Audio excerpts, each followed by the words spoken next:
Current HR pain point as you're joining.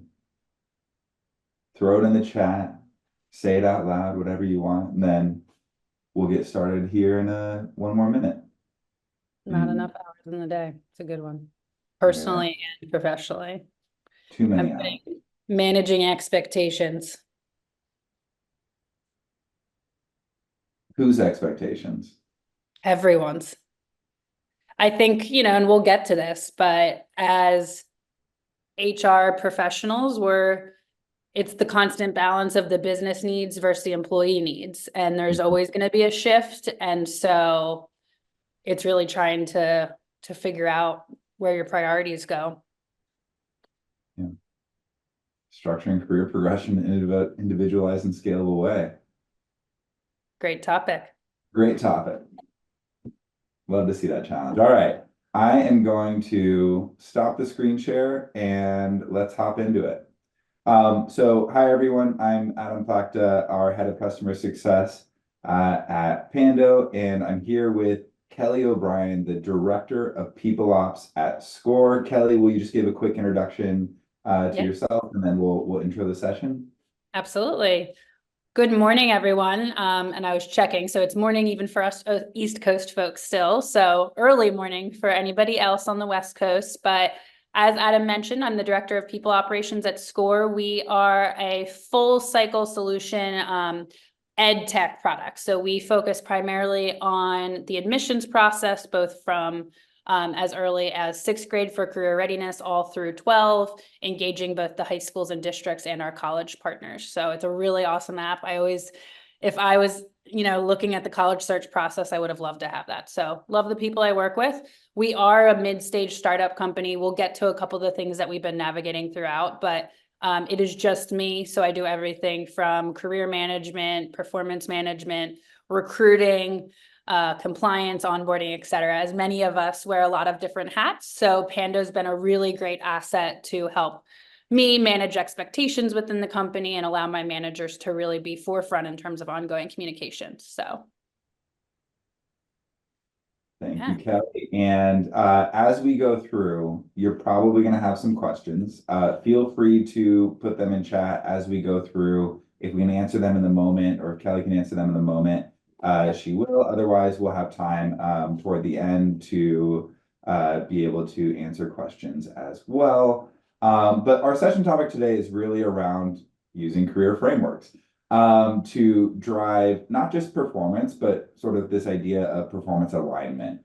And Kelly and I will talk through a handful of examples of really recent things at Scoir that have underscored the importance of Kelly, of firm career framework. So just to get started, I think, one of the things that we've noticed or that happened at Scoir recently, and I think that's been happening to a lot of companies, is the business needs, expectations, market forces have changed a lot. And so for Scoir in particular, talk us through how some recent changes have influenced the way that you approach performance reviews and career development, maybe even versus how you were approaching them 6 months or 12 months ago.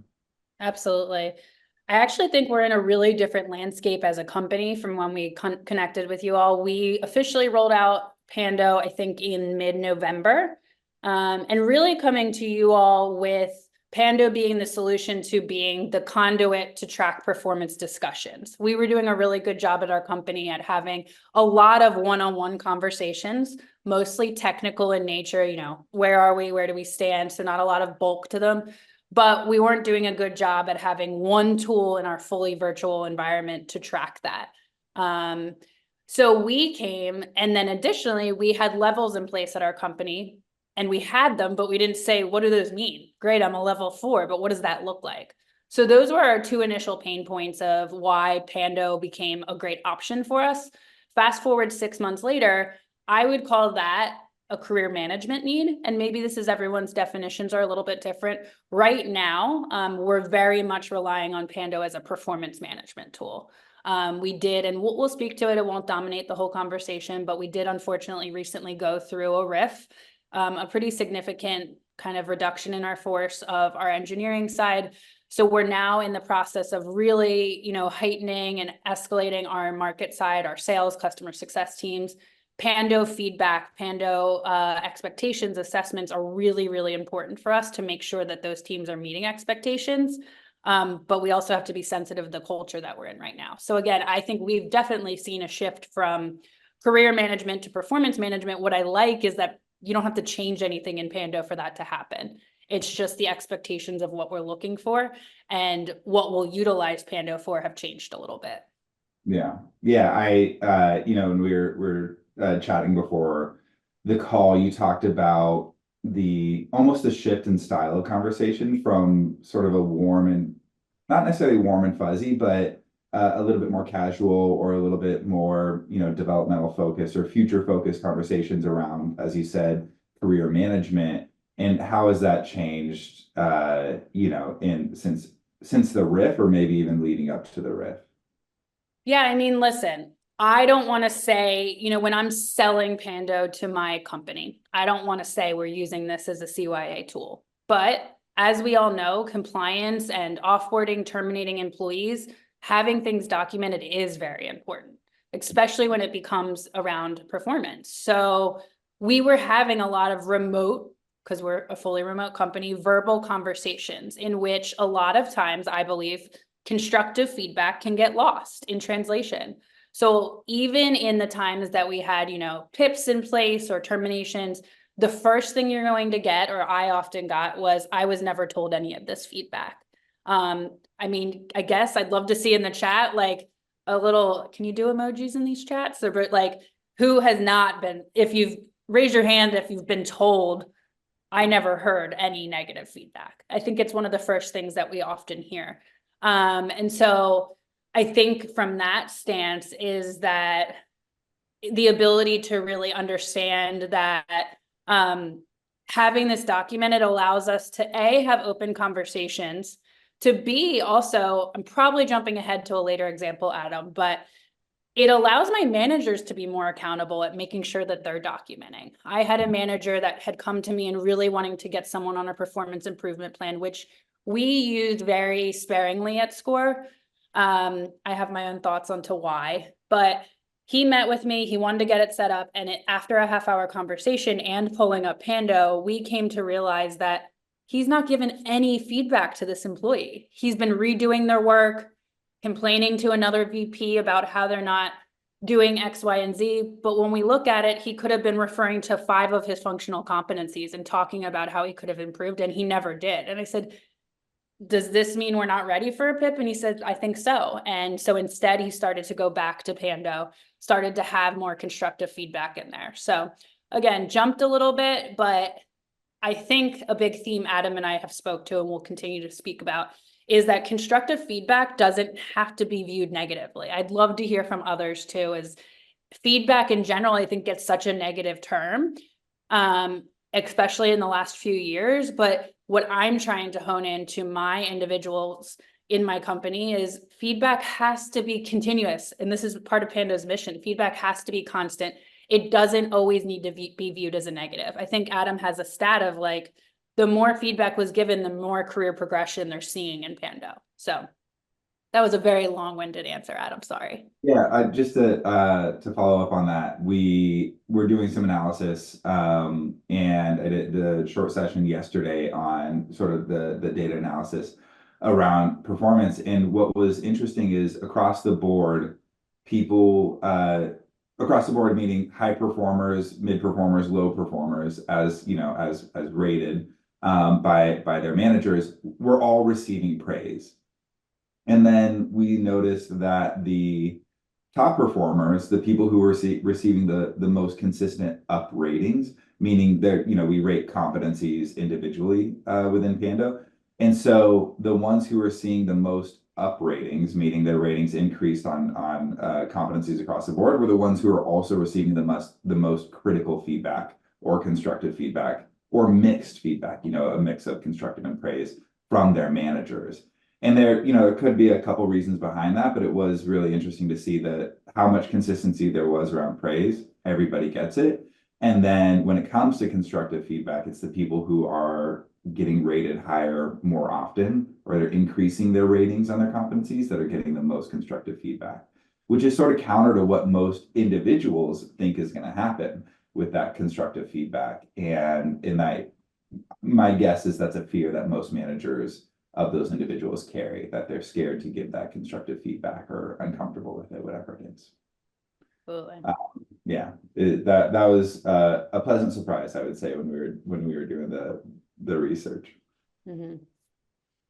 I think one of the things that we come back to, a big part of our conversations today, or conversation today, is like around implementing, Pando specifically for you, or a system like this.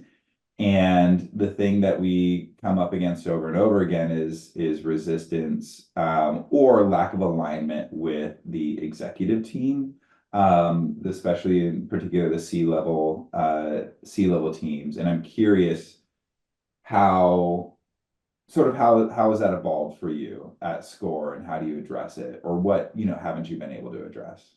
Yeah, absolutely. It's interesting, without speaking directly to the person, one of our C-levels that oversees a large team, this was actually him pushing. Once he saw through my own discussions that Pando was at the top of the list, he loved it initially because of having that one conduit that everyone marks. We don't have random Google Sheets. We don't have it in our HRAS. We have one place where performance is documented. So that was his biggest sell. Yes, he knew that there was other pieces. He then also really liked how it's competency and skills based. His population is primarily engineers, and he felt like they would really resonate with that rather than what he referred to as more of your fluffy, softer skills. We know they're just as important, but from his mindset, this was a big thing. So he rallied his team. Having his leadership and guidance really allowed for our implementation to go so smoothly and quickly. All of my VPs and managers were on workshops with Adam. On the side, we would have check-in meetings. Everybody was tasked with coming up with the functional competencies as a team. They had working groups for like 2 weeks to come up with those competencies. So we were able to roll this out because of the initial leadership response. Fast forward to how our dynamics have changed a little bit. And because of the recent riff impacting that leader's team, he's very, very hesitant right now we so happen to have reviews in June and December. And so he said straight up, I will not be doing reviews because half of my team was impacted by the riff. So I don't want those standing to receive any criticism, any negative feedback. Again, a mind shift. That's not necessarily what a review is for. But I think a question Adam and I spoke about, which I would love insights on, is what strategies have I done to address this reluctance? Because I'll be honest, I've let the dust settle. I have a meeting next week planned with that leadership team. And I really am struggling because I gave them the pass to skip reviews. I kind of felt like my hands were tied. I usually can hold my own, but it was just kind of one of those that I was like, okay, I'll let it be. But I can't now afford to have adoption go down on that entire side. And if you look at it, it is going down because we're missing an essential piece to the puzzle of doing an assessment. So I'm stuck right now. If anybody has any insight on how to overcome that and you want to talk about it, whether now or at the end, I'd love to chat about that, because I had an initial champion who has now turned into someone that I think is going to just try to ignore this system until he feels his team is ready to hear any sort of feedback. So hopefully that answered what you were looking for there. Yeah, and we're going to keep going, but if you do have ideas, put them in the chat as we keep talking. We'll be able to come back to them later. And I think it's probably, obviously it's not just Kelly, but a lot of people are dealing with this resistance from the C team or C-suite, or at least one part of it, right? And when one part of your C-suite owns 30 to 40% of the company effectively, getting them on board is really critical. So how do we get this person back and engaged, and away from the fear that constructive feedback can't come after, a riff? Mm-hmm. Absolutely. All right. So if you have answers, put it in the chat as we keep going. All right, let's talk about implementation again. You talked about just now, over the initial couple of weeks, we did a lot of workshops, and we got the engagement from the managers and the leaders to select competencies for their teams. One thing that I think was really fairly unique about the way that you did the implementation at Pando was the way you did training. So talk to us about the training methodologies that you use to get people engaged with the tool and with the concepts behind it. Yeah, absolutely. And just to give everybody a little bit of additional insight, we do reviews in June and December. We rolled out Pando right around Thanksgiving. So we actually did use Pando for reviews with just company competencies. So keep that in mind. The C-suite and myself and our president came up with those company competencies. We didn't get extras involved because of the timing. And then in February, we finalized all the functional competencies. So from a different kind of shout out is you can still get Pando up and running. If you're getting close to review time, we were still able to do it, get people introduced to it, use a less cumbersome system, have people really I actually liked the two-prong approach. We were able to show you, hey, this is what we're looking at company-wide. You won't necessarily be rated on your functional until we get those rolled out. But moving forward, besides the wonderful trainings Adam put on to kind of work with our VPs to come up with the competencies, get the rubrics created, et cetera, I then, after we came up with all the functional, had department trainings. So I did engineering, data, CS, sales separately. And it was a half-hour presentation just to simply, again, this was around February. They hadn't been in Pando since December, to introduce them on a meeting to their competencies rather than just say, here's your new competencies, to review the features that Pando had to offer, because it's more than just an assessment tool, which a lot of people just assumed this is just where I'm going to do my reviews.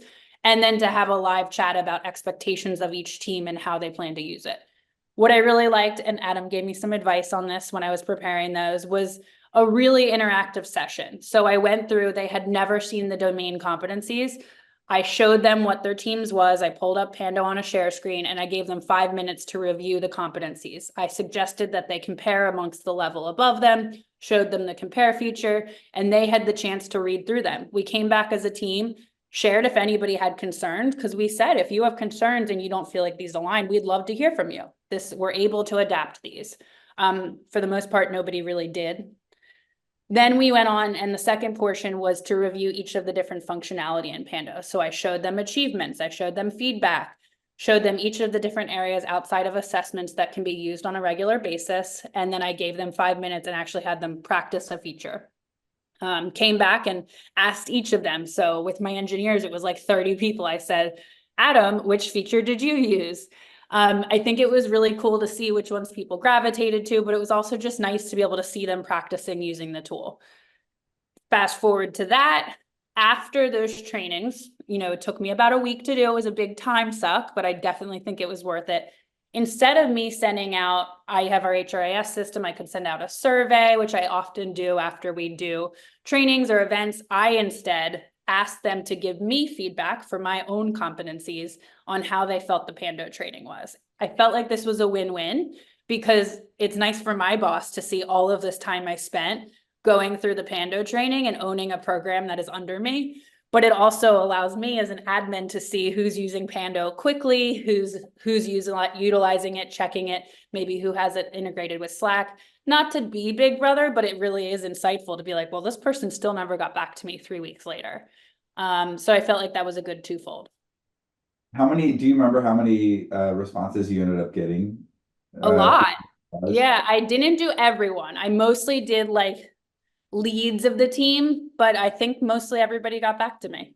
Nice. And I made sure to go in, and I liked the little olive branch quite often and just said, this is helpful. And then I haven't had my review yet, but I will be able to go back and be like, oh, the team really liked X, Y, and Z. So again, it's a win-win to show my own achievements as well as not have to send them another survey outside of a different software. And it ties back to competencies. So How many individual team trainings did you end up doing in that week? 9. Okay. Mhm. I only combined one team. I combined design and data, I think, because they're smaller and they work together quite often, because of our structure, but 9. And I use the same format. I really didn't change out much in the slides besides listing their competencies. I think I have to also bring this up without being an aside, which was helpful. We really shifted our job descriptions when we came into Pando. They used to be pretty robust, we took out a lot of the details and job descriptions and basically just put a position overview and then said, refer to Pando for your company and domain competencies. So we rolled that out as well and said, here's your job description, because I still want to have one for everybody, but please refer to Pando for X, Y, and Z. So that was part of that training as well. I think that training approach is uncommon and something that I'm gonna try to make more common. I think that when I do a training and it's with, you know, the full set of individual contributors or half of the individual contributors, there can be just a lack of accountability to pay attention. And so you like doing those individual team trainings and having somebody at the company who they know and they trust in a smaller group format, I think sound like makes total sense why it was so effective, Yeah. basically. So that's something that hopefully, you know, other folks can adopt as well, because yeah, it's a big initial investment, but coming out of that, if you have people pressing the buttons effectively at the very beginning and understanding the concepts behind Pando, I think that that clears the way a lot for them to actually utilize the tool on a regular basis, which they did after that, right? For sure. I definitely saw an uptick. You could go back, I think it was February, Adam, we could look and you can see like increased activity for a while. A part of Yeah. me is like, I might do a refresher course, because I do think adoption, I don't know if there's statistics out there, but I imagine adoption, especially at a tech company where we're using 15 plus different software systems, can take quite a while. I imagine it's going to take a full year before we feel like we're fully adopted. Mhm. And so I think it's important to really keep it front of mind. Again, really reinforce, because this is not everybody's daily job, that this is not just a review tool. This is the purpose for this to be a successful review tool, is if you're in it often and regularly. Mhm. So Going back to the initial implementation, I should have had this prepared. How many weeks was it between when you signed on and when we launched that initial version? I think it was 3.5 weeks, truly. Yeah, Yeah. under 4 weeks. Yeah. So yeah, that was I love that. So we did just to reiterate what Kelly was saying earlier, what we did is a two-pronged approach where we had company-wide competencies released initially and had people assess against those company-wide competencies.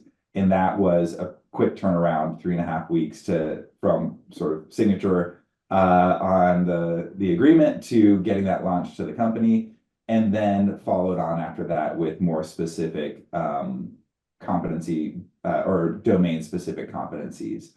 And in the thing that you mentioned earlier that I like is you get that initial introductory period around existing company-wide, you know, sort of values or operating principles based competencies, and then you get to come back later on and get even more specific with the domain competencies.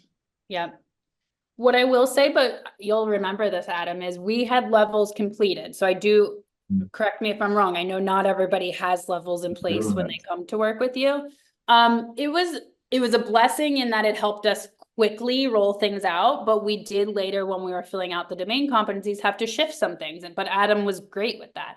Our engineering manager, who I bless him for being so detail oriented, he had noticed that the rubric wasn't quite aligning with our levels, because we do have a few mid levels that are a little bit different than some companies. And so we shifted the rubric, I think, up one level to align it. So again, it was something that they noticed, because they were spending a lot of time reviewing the rubrics, reviewing our own job descriptions, et cetera. And they noticed kind of a misalignment, and we shifted it. So that was it was a little bit of a road bump, caused me a little bit of a headache, but we were able to get over that quickly. So Right. And it was nice. I think that when I see that happen, it's a sign of engagement, a really critical engagement from one leader, and it was an important thing to get right for other leaders and other individuals in the organization. And so that, you know, what feels to you like a roadblock or a speed bump feels to me like engagement. And so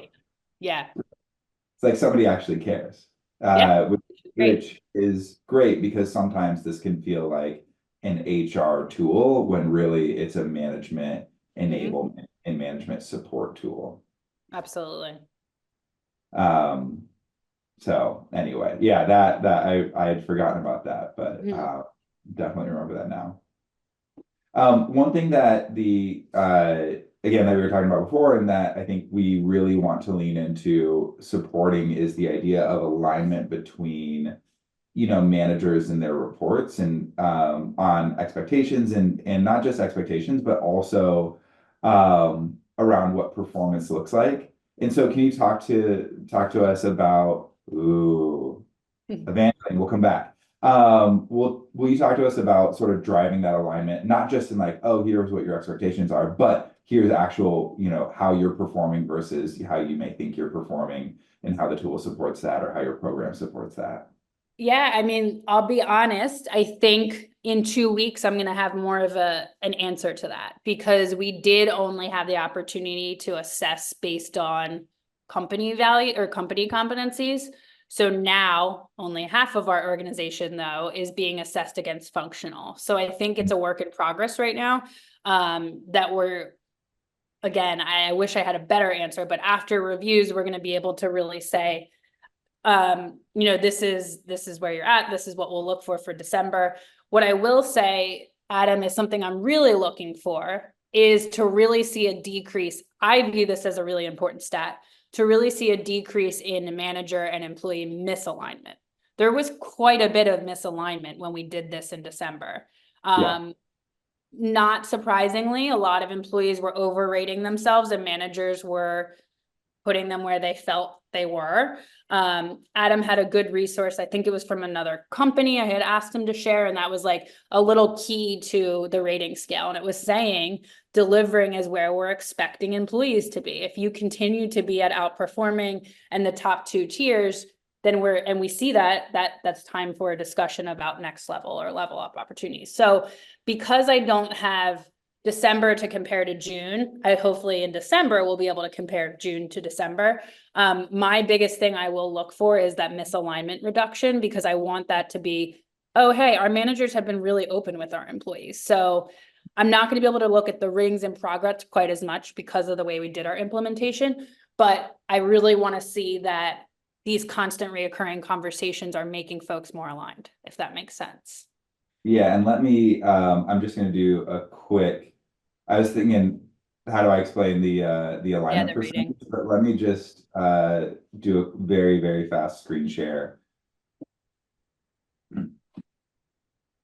For those of you who don't know, this is what we think of as alignment between a report and their manager. And so Chestnut's the report, Andrew's the manager, and the alignment is the percentage of competencies that they both rated the same way, which would be, trust is an example of where they both rated 2 out of 5 or improving.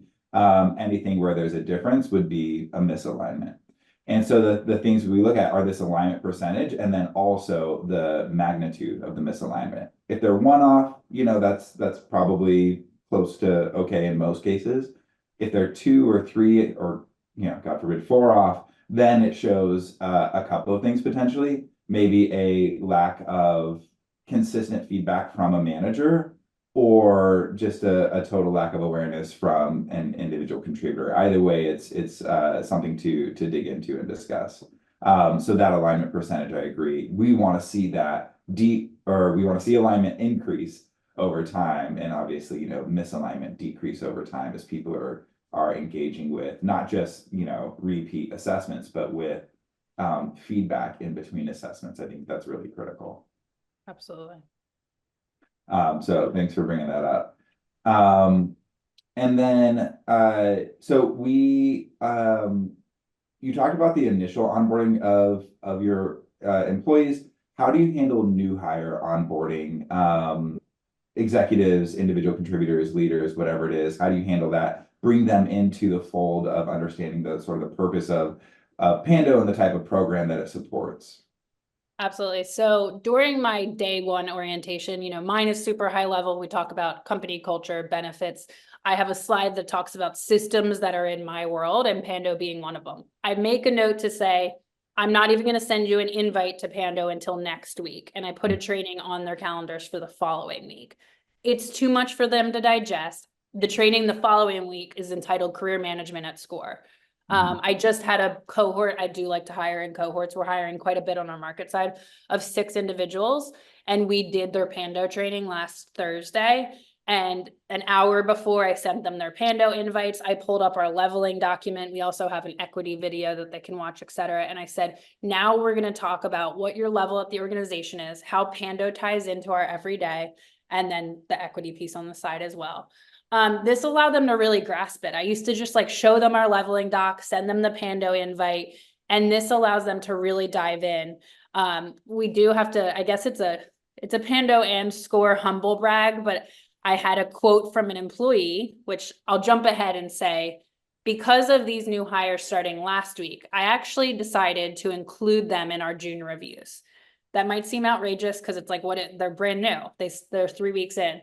I want them to have the opportunity to rate themselves on where they feel. All of the competencies that we selected are still skill sets that they acquire and hold themselves. And hopefully the functional are aligned with their past experiences. So no, it's not going to be one that they're necessarily rating themselves on in terms of their score work, but where they just see themselves. And my thought was, okay, if they do a self-assessment, it's like a personality inventory so that their manager and them can have this level set of where they're at and where they plan to be in terms of their score performance by December. I had a new employee. She's been a rock star, but she said, did my self-assessment on Pando and love this tool. It's so useful for reflection and helps us, those of us who are self-deprecating, to be a bit more introspective about things we're good at. Sometimes I can be firing on all cylinders and I just say, I'm a hard 3. This helps to really find the value of yourself personally and professionally. So obviously you always want to send a great shout out when an employee likes the tool that you're sharing with them. It's like an HR pat on your back in Pando. But I think it's a great opportunity to show that you can introduce this tool early on. And honestly, because my director of revenue, who's overseeing so many of these new teams, she started in January and I introduced Pando from the start in a similar fashion. She is my best adopter. She's using it regularly. If you go to look at tracking, she's in it all the time, and so is her team.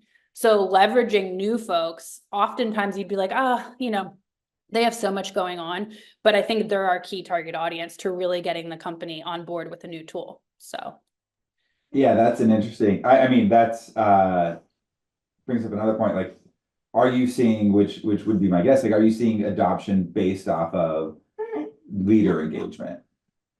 Like if the leaders engaged, for is the sure. team engaged and vice versa? Yeah. I will be honest, if I go in and look at activity and I see the teams who aren't using it, you go to their manager and their manager hasn't logged in for 3 months. So the admin stalking really does show you where I might need to have a little check-in. And Adam, I think we spoke to this last week. I'm going to have a check-in with the leadership team, not the employees. Because if, Sean Smith is not, he's a VP of engineering, he's not using it, that's a made up name, then his team's not going to be influenced to use it. So I think that goes back to training. Adoption is having very clear conversations with management about how important this tool is too. Yeah, that, yeah, it's hard to get past that. Why would your team use it if you're not using it? Why would they, if you're not giving them feedback, why would they engage with the feedback? Best you can hope for is they're logging achievements as they go. Yep. Yeah, I think, so talking about, new hires, talking about bringing on, one question that brought up is, do you think it's easier to acclimate a new hire to the program versus do mindset shifts with existing employees, like long tenured employees who have maybe seen a program like this before, or maybe 2 before? I think new employees are more moldable. Especially when it's coming from myself or their manager, I think they just are going to be your easier adopters. I think any technology switch, especially for a large tech company, anything outside of Slack, people or Confluence, they're reluctant to use. So they're usually my harder ones to crack for sure. Okay. So you started with leveling, or you had leveling before Pando, but you didn't have a full, robust, competency-based, career development framework. So how have the sort of competencies influenced or changed the way that folks are having conversations around career development? whether they are, that new manager in her team, or new leader in her team, or, existing teams that were here before. I want to directly answer that. I think specifically the differentiation between company competencies and domain has been a really helpful one for us.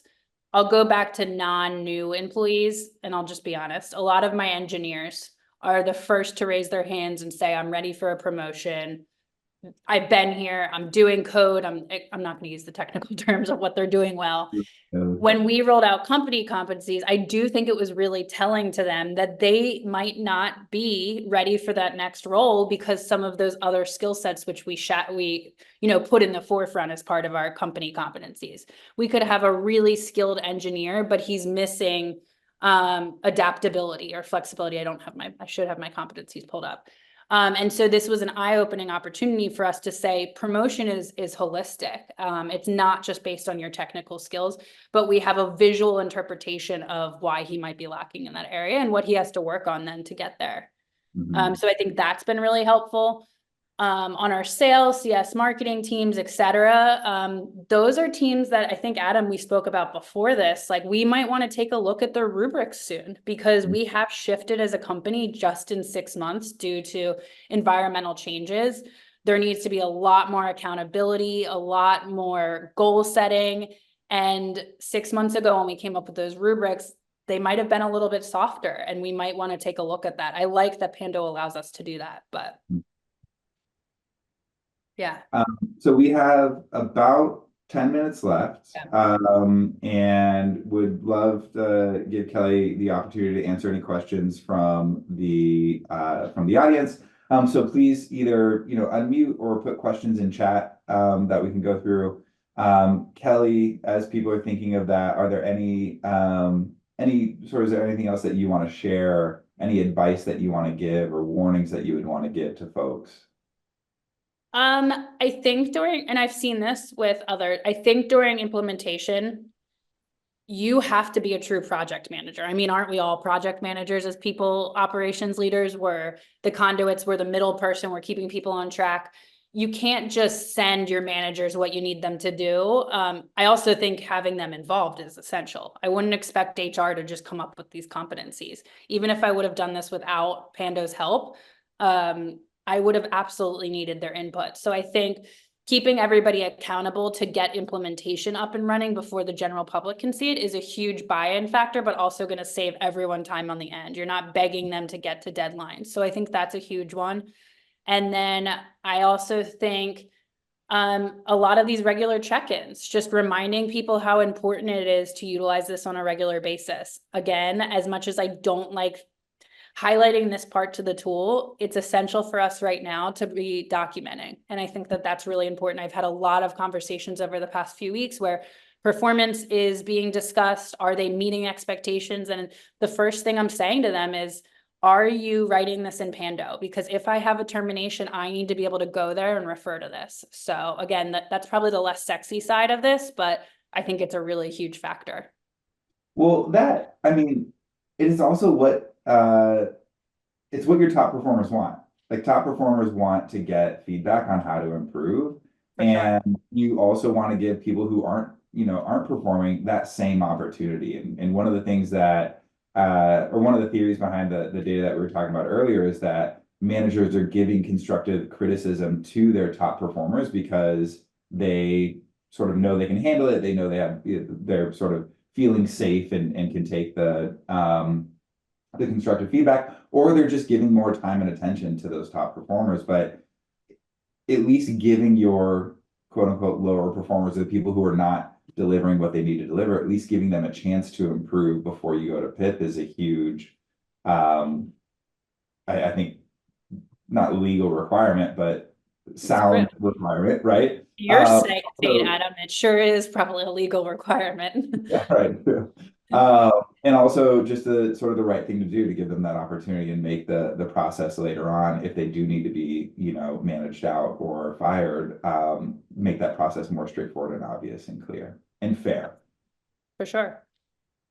I see a lot of questions. I don't mean to put you on the spot, David Bard, but I'm trying to read and like you're doing too. I would love to, if there's questions that you don't have answered, Barb, thanks so much for chiming in. I'd love to address anything. As well as individuals, feel free to just verbally chat here. It can get a little hard multitasking.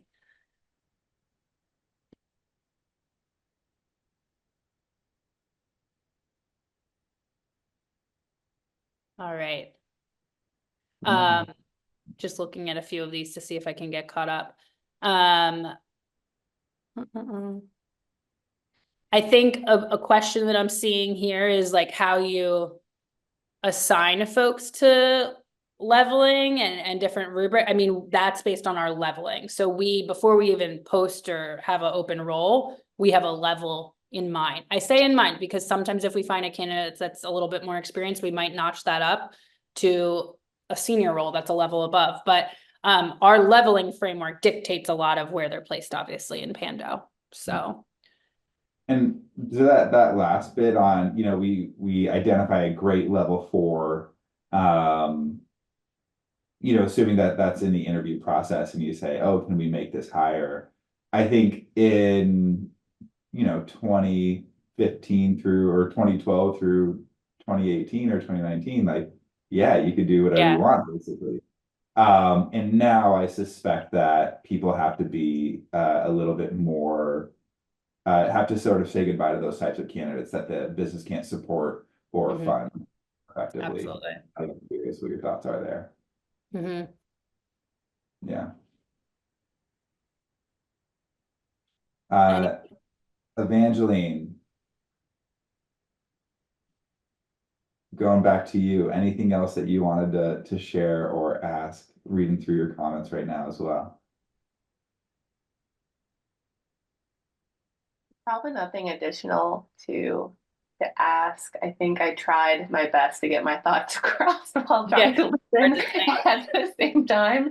But I think for one, I just kind of following at the very last part of it, Kelly, as you're going through this, have grace with yourself because this is a really hard time, and the people who have to manage rifts are generally not thought of, and this is really difficult. And so you're doing your best to figure out how you can work with this manager. And if it doesn't work out, then you did your best. And that is what matters most. So, you're gonna make me tear up, not because I'm 17 weeks pregnant, but totally unrelated. Thank you for anyone. Thank you. That means a lot. I will share if anybody, unfortunately, I hope not, but has to go through a RIF. I met somebody on a Slack network that I'm part of who really helped navigate the process. We used their method, and it was the most as streamlined and respectful and transparent process that we could be, and everyone spoke very highly of it. So unfortunately, if anybody's in that boat, feel free to reach out to me because I'm happy to pass along the knowledge that was given to me, because we really did. So I know that's a little bit unrelated, but thank you for those kind words. Good question, Sarah. How are you folks approaching promotions? Are you requiring the employee to exhibit 100%? So I will tell you one thing. We don't have the feature enabled that, like, what is the feature, Adam, where like they're just triggered, like it says they're ready once they get to 100%. We disable. No, that is like a potential future that could exist. We have not developed that feature. That is, and have no intent to do so in the short term. Yeah. So we still say, and I can't say verbatim like what the other factors are, but that Pando is still not the end all be all. There's business factors. I will be very transparent. We're actually having these conversations that this review period, especially with the RIF 2 weeks ago, we are not giving monetary promotions. So what does that look like? How do we navigate folks that come out of review with very high progress and potentially visibly look like they're ready, but we don't have the means to do that? So I wish I had a better answer. I think the 90% is a good zone, and we don't have the full assessment yet to be able to give to folks, but we're still trying to navigate. I think everyone that's in this position as a company, how do we have those conversations? Is it we just simply say there's no promotions until X date because of where we're at as a company? But I think in terms of Pando, our goal was, yes, when you get to kind of that 85 to 90% threshold, that's when you start to have conversations about what a true level up in promotion. Typically December is our time frame that true promotions are happening. So June is more of that check-in period that if you see folks starting to be in that 60 to 90% range, that's a great opportunity for our managers to start coaching, preparing them, comparing to the next level up, and talking about that career progression. And I believe there was a session on this yesterday, and we'll also touch on it in the session. It's 10 a.m. Pacific time, so an hour and 10 minutes from now, we'll touch on a little bit more on strategies around this as well. And I think the quick summary is this is the ring completion percentage is, as Kelly said, a part of it. It's certainly not the whole picture. And even if it's the whole picture on what readiness looks like, of course, there are still business needs that have to come into play. And what I've seen work in communicating this is communicating it really, really early, having that be part of what people understand from day one that the process is, so they don't go into it expecting, hey, I'm at 100%. What happens now? Let me assume what happens, which is I get a promotion, right? So having that really clearly communicated, all of the whole set of requirements around up level, I think is really critical to not creating any sort of issues later on. Absolutely. Okay. We have 1 minute. Any sort of parting words, Kelly, for the crew here? No, I would just say, we know there's a lot of tools, a lot of options. I don't know that we spoke much on it, but I think a big piece is how less cumbersome using Pando for a review process is, and I'm in the thick of it. So much of my manager's times in our previous systems we were using was spent on the documentation piece. Pando makes it easy so that you're able to quickly do a review. Hopefully, if you've been having regular conversations, people have been logging their achievements, it's like seamless. You're like, I know where they're at. And now the bulk of conversations can be in that meeting. So I give a week and a half for review meetings, and usually people were scrambling. There's been no discussions. And that's the bulk of where you want your conversation. You want it to be, granted, we're all virtual, but you want to have a robust, open dialogue rather than crunching to get long documents of where they're succeeding, not tied to competencies. So I think from a review tool standpoint, that's been amazing for us because it's taken off so much of our managers' time that they often dreaded, to be honest. So yeah, I think that would be the final piece that we didn't touch on, but I think is a really important one. So. All right. Well, thank you very much, Kelly. Thank you everyone for joining the conversation, and we'll be back in about 9 minutes with our next session. I hope to see you all there, and enjoy the day. Thanks, Adam.